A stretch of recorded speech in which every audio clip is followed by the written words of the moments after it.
10 April রোজ বৃহস্পতিবার উত্তরা 9 নং সেক্টরে অবস্থিত ওয়াইন প্যালেস হোটেলে রেড চালান উত্তরা পশ্চিম থানার অফিসার্স ইনচার্জ ওসি জনাব হাফিজুর রহমান। মূলত গোপন সূত্রে জানা যায়, দীর্ঘদিন যাবৎ এই আবাসিক হোটেলটিতে অসামাজিক কার্যকলাপ চলছে, যার ভিত্তিতে এই রেড চালানো হয় এই হোটেলে।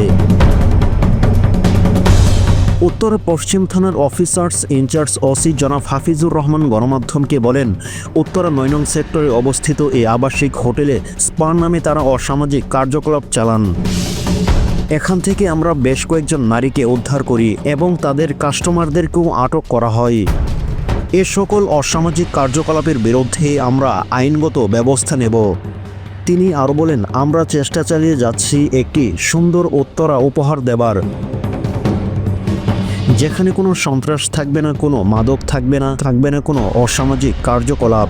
এমন একটি উত্তরা উপহার দেবার জন্য আমরা প্রাণপণ চেষ্টা করে যাচ্ছি।